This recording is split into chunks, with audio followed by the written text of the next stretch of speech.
una giornata nei mulini sullo Iudrio.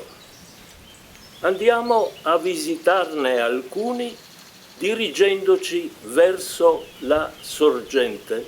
Mulino di Visinale dello Iudrio è in ottimo stato di conservazione. Tutte le parti componenti sono visibili e perfettamente conservate. I denti della corona, chiamati parmulis in friulano, sono costruiti in carpine nero, un legno molto resistente che veniva utilizzato per attutire il rumore creato dalle altre parti costruite in metallo.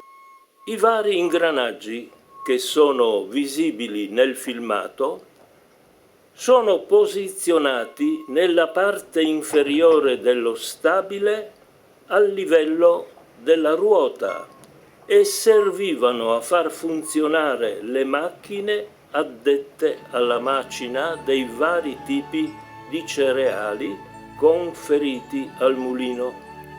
Nelle parti superiori dello stabile, poste su diversi piani, sono presenti attrezzature che servivano a convogliare i cereali trattati dal punto di raccolta alle macchine di macinazione.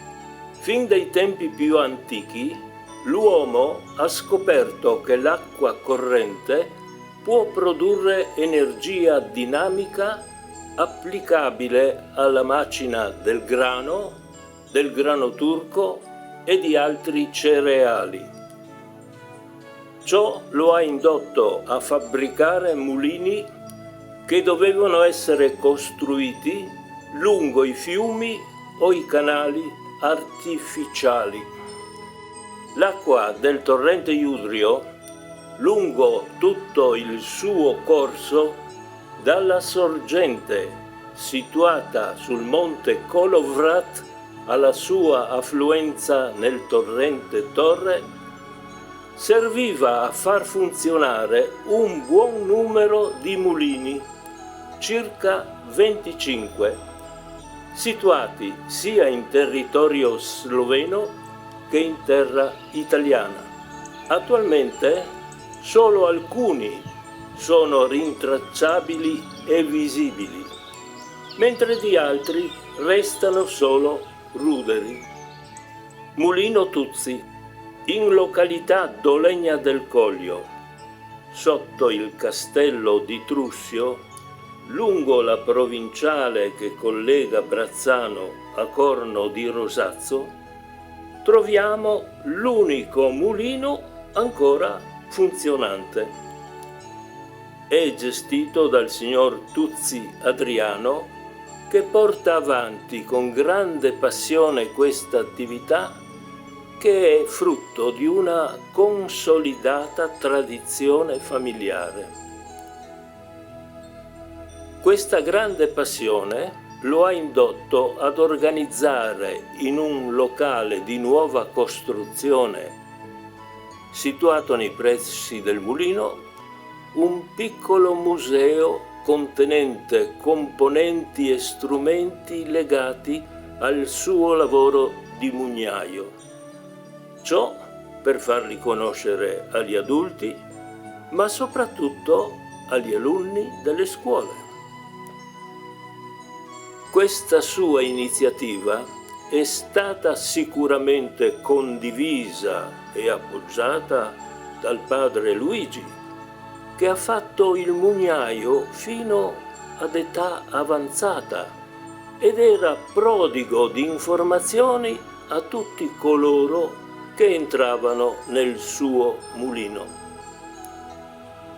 Era un profondo conoscitore delle caratteristiche e delle zone di diffusione dei mulini lungo la valle dello Iudrio e nelle località di confine con la Slovenia, come risulta dal testo di una intervista in friulano da lui concessa tanti anni fa al signor Eraldo Sgubin. Eccone un breve passo. Che non sconti diciamo tros mulins che ieri e siamo che si clamavi. Sì, a monte, no? A monte mi tengo si chattava in ipotesi tal mia. Sì. A valle e a monte. Sì. A monte era un culì a Vencò. Sì. A Vencò proprio, tal Sì, passo, sì. no? Dopo elevi in su, benché eri sulla sponda, prima da guarda 15 che eri sulla sponda italiana, eri lì a Craureto, Sì.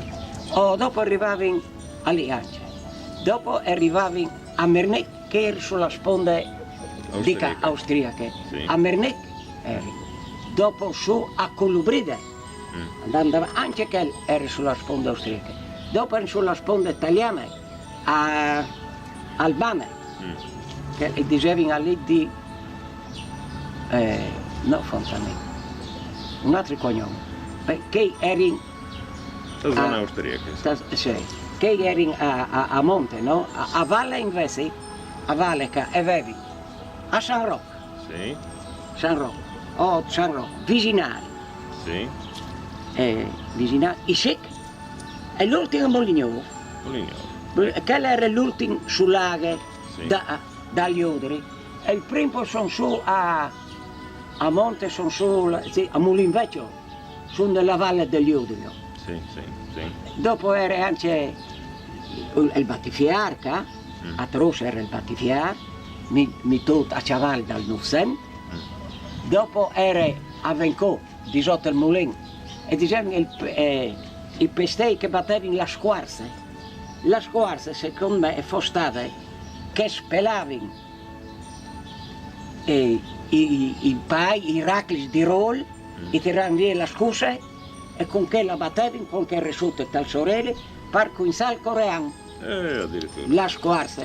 E lì erano i pestei a Vencò, da squarza, e con che venivano la enta a mulin, con i bestis, no? Sì. Che qualche giornata era pieno il cortile, Sì. no?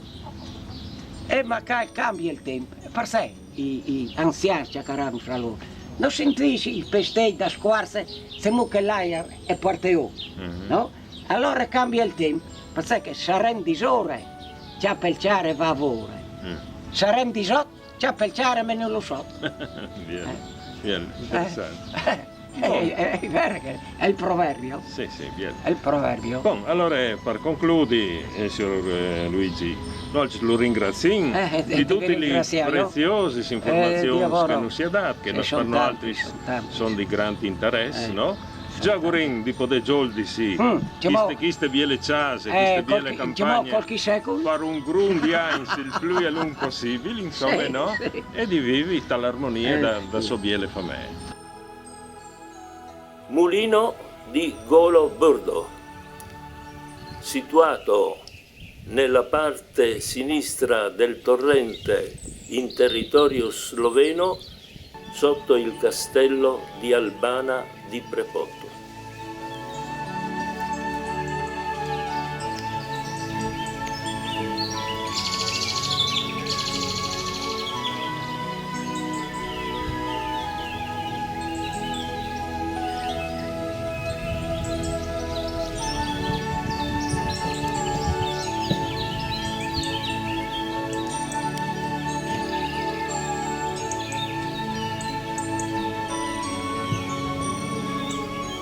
Mulino di Volendal in territorio sloveno.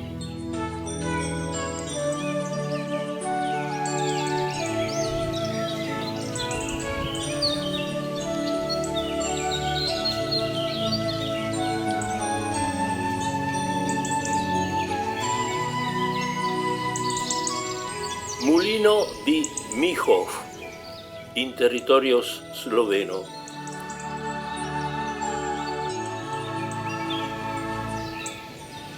Mulino di Salamant, con una ruota diversa dalle altre.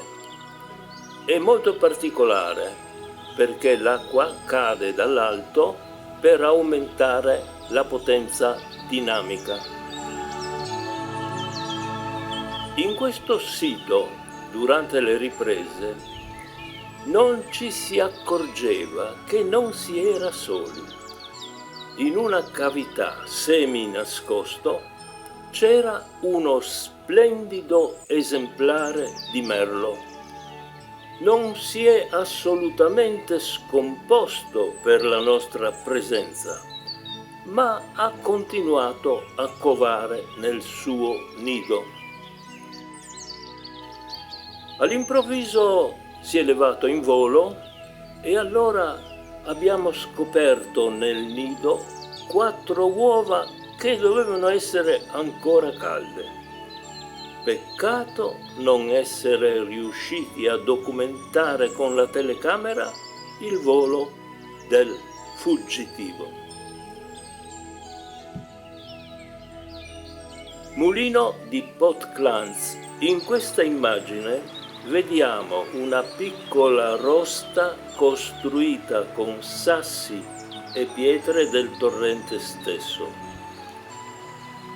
Serviva a convogliare e a regolare l'apporto dell'acqua al mulino stesso.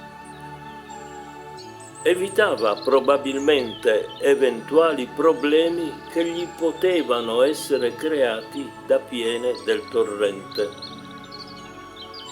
Questo tipo di costruzione è molto evidente in questo sito, ma era presente presso tutti i mulini. L'acqua veniva convogliata in canali più o meno lunghi a seconda della pendenza esistente nel torrente nei vari punti del suo corso. Al termine del viaggio andiamo a trovare il signor Mario, che abita attualmente a Britov in territorio sloveno. Egli ha svolto l'attività di mugnaio presso il mulino di Melina nei pressi di Mulin Vecchio. Ci ha condotto a vedere anche la chiesa del paese. Anche lui è stato con noi molto gentile nel raccontarci del suo lavoro e del territorio in cui lo ha svolto. Prima della fine del viaggio, la nostra guida, il signor Adriano Tuzzi, ci ha portato a vedere il Museo Etnografico di Melina.